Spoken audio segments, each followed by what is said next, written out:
Hello guys, welcome back to SWS Boxing. Delighted to be joined with Darren Sealy. He is 0-1 at the minute, but he is willing to change that on the 17th of June at York Bethnal Green in the rematch against Phil Williams.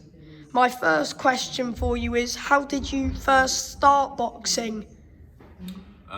So I started boxing just for fitness because I'm a personal trainer, so I was doing it with my clients, and then realised that I've got a little bit of talent for it, and I used to play basketball, so I'm really tall, I'm 6'9", so basketball came quite naturally, obviously with the height, but with the long arms and long legs, boxing's always been my second favourite sport. It's my favourite sport now, but at the time when I was much younger, it was mostly for fitness with the clients, like I said. And coming from a basketball background, I was always quite athletic. So my dad passed away 6 years ago, and throughout the grieving process, I needed to get out some of that, negative energy and things that I was feeling at the time. So, I've always loved being active, like I said, working with clients, different sports, but harnessing all of that energy that I was feeling and going through grieving, boxing for me seemed like a very, very good choice mentally.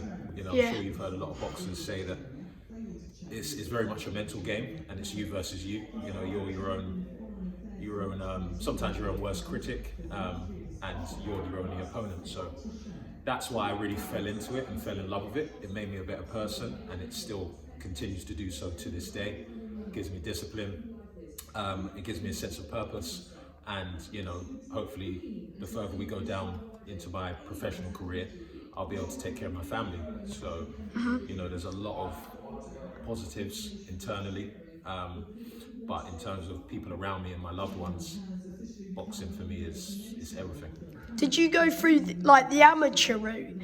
Yeah, so when I first started, I went down white collar, so I had a few white collar fights, and then I had aspirations of being professional, and I never wanted to, so to speak, go from white collar straight to professional because I feel that's such a big leap. So I went to the amateurs last year and had four amateurs, sorry. So yeah, I've done both, but I'd say most recently amateurs before getting my pro license. Yeah. So you're signed with Steve Goodwin, and what's it like working with Steve? It's good. It's very good. They're very supportive at Goodwin Boxing. They're my managers and promoters, so they give me a lot of good advice. There's three gentlemen that I deal with. So you've got Steve Goodwin, you've got Kevin Campion, and Alan Budgeon. Those are the three main guys in the organisation. But as I said, very supportive. They took, I wouldn't say they took a chance on me, but I didn't have a huge track record for them to say, okay, this guy's going to be the next best thing. So they did basically take a chance. It was a long process to get my pro license. The interview went really well, the interview process with the board, but then in terms of the licensing issues, medicals, financing that, you could really stretch yourself financially and emotionally to get to just your debut. I had my fight date, my pro debut was supposed to be in November, and that fell through because my license came back a couple of weeks late, so it didn't get approved. So I feel with all of that, they stood by me, and they still do or continue to do so to this day. So yeah, great promoters. Yes. Yeah. So you fought Phil Williams on your debut, and how do you feel like the fight went for you?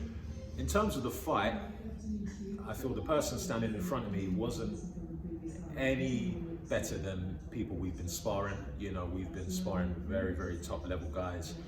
We've been to Matchroom. We've, been to some of the really good up and coming heavyweights. We sparred a lot of names.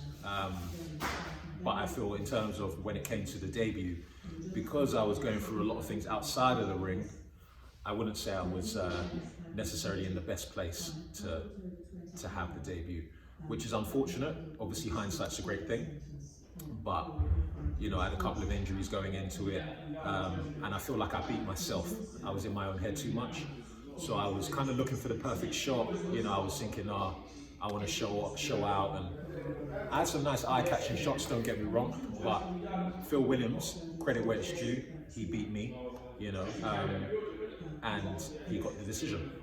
I had a point deducted for holding his head in the clinch, which obviously was a mistake, and you know, I'm ready to right those wrongs. So, Do you feel like you won the fight? yes, I do. I do. To be honest, in my honest opinion, I do. But I'm always going to be critical of my performance, and I feel the performance I put out wasn't good enough to win. So, in terms of the decision, it was easy for them to say that he got the nod. But you know, with the point deduction, with me not performing to the best of my abilities, I deserved to not win, basically. So when they announced that it's 39-37, how did you feel like in that moment of time? The first feeling was disappointment. I'll be honest, you know, a 4-round fight I wasn't like steaming. I didn't feel like I got out of second or third gear at all. You know, we're sparring a lot of rounds and a lot of obviously output during training camp. So in terms of conditioning, I felt fine. I just say inside, I felt disappointed. I felt that I didn't put the best display of Darren on, because obviously it's a pro debut. You've got people excited to come and see you. Your promoters really want what's best for you. But unfortunately, like I said, I was in my own head too much, and I was very disappointed. How many tickets did you sell like for your debut? Yeah, we did really well. We sold 73 tickets. You know, you was given 75. You know, you need to get to a certain number where you're like, okay, great, that's covered. I know the rest that I sell is going to go towards camp and expenses. So we sold a really good amount and had a lot of support there. So it was lovely to hear and feel that energy. So yeah, it was a good turnout.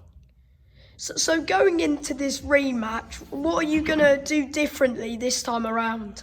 Well, where we are now, you know, by the grace of God, me and my coach, we opened our own facility, so we're going to be based here all day, every day, basically. The last camp we were everywhere. We were training at McGill's, we were sparring in different clubs. You know, we had a lot of things going on that I don't feel my mind wasn't settled. You know, physically I felt fine, but the mind and the body obviously play a huge part. So that's going to be the biggest change and the biggest adjustment, just being in one place and only going for sparring if we're invited into pro camps. In terms of output, we'll get to train more. You know, we train twice a day anyway, but I felt I wasn't going to that place you need to go to in every single session, and I wasn't putting enough pressure on the amount that we were doing. So I would say internally, those are the types of things we're going to be doing. And I'm going to be working with a sports psychologist as well moving forward, Lee Johnson from Sport Mind. So Sport Mode UK, is the rematch another 4-rounder? Yeah, exactly the same opponent, same venue. It's going to be your call, 4 rounds, June 17th. Yeah, if I could take a fight sooner, I would. You know, I came out, no injuries, I was absolutely fine. I was ready to go again the next week. But in terms of expenses and if the fight was 6 rounds, do you think you could have done 6? After the 4, did you feel like you could have done some more? Yeah, definitely, without question.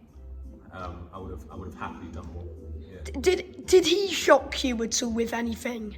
No, because a couple of guys we sparred, like Courtney Bennett, he's fought Phil Williams. Like I said, Johnny Fisher, he's fought Phil Williams, and there's a lot of Phil Williams fights on YouTube. So, you know, I've had first-hand conversations with those guys, and they were kind enough to give me advice. And obviously, I've seen him multiple times on TV, so I knew what he was going to bring.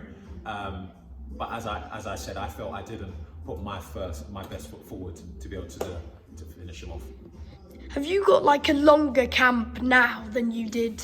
No, the camp for the debut was 10 weeks, but as I said, the November fight got pulled, so it was technically like a 5-month camp. You know, we took about 3 weeks off for Christmas, and then went straight back in the beginning of January.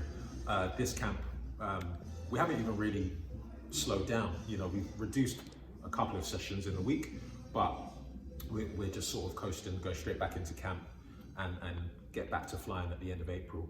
Yeah. So it'll be another 10 weeks. Because the fight was only 2 weeks ago. How many days rest did you have? We took 3 days off, so Sunday, Monday, Tuesday, and then straight back in on Wednesday. We sparred last Friday, and we sparred yesterday as well. So basically, You sparred Jamie TKV, did you? Yeah, we sparred him. So we were with Ben Davison at his centre. We're back there next week, so it seems like it's going to be regular sparring with them, which is great.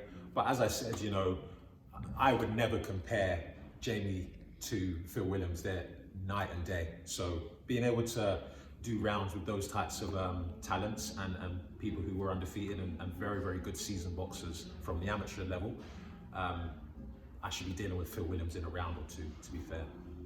So in the rematch, do you think you'll get this stoppage?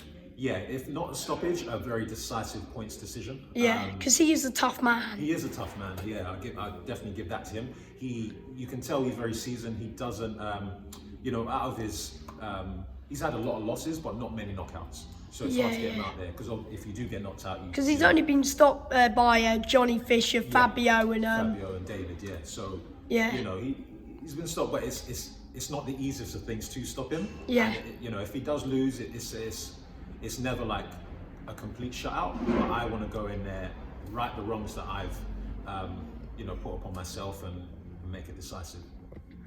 Yeah. So I know you've had one fight already, and you want the rematch. Well, the rematch is scheduled in June. But how many more fights are you trying to have this year? Yeah, so the plan is to have 4.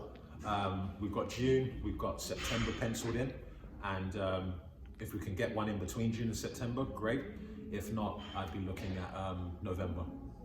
So every 2 months now we want to be out. So 4 total this year. So you want to be 4 wins by the end of the year? Yeah. So it'll be, unfortunately, obviously we're 0-1, so it'll be 3 wins, one loss. Oh yeah. 4 total. Sorry. It's fine. But it depends, when you get the phone call, if you just keep, Exactly. I don't even think, it's not even a point of ticking over right now. It's like, okay, they give us a call. Darren, are you ready to go this Saturday or next Saturday? Yeah, we are. We don't stop. So how much are the tickets for your fight? They're £50 with Goodwin, and yeah, that's it really. They're £50. Just the standard, and VIP I believe is £80. Okay. And before I let you go, do you want to just shout out anyone, sponsors, just anybody? Yeah, so he's not a sponsor, but he's a very integral part of the team. My Physio Croydon, Chirag Patel. If you have a chance to go down there, or if you know of him already, an amazing guy. And obviously the main man, my coach, Miles Mitchell. See and spend more time with him than I do anyone else really. So just want to give a big shout out to him. I've got a lot of love and respect for my coach, and I can tell I know he's the type of person that cares about his fighters. So it's a blessing and an honour to be training with him. Mm-hmm. And thank you for your time, Darren, and put it right in the rematch, mate. Most definitely. Thanks. Thank you, mate. Appreciate it.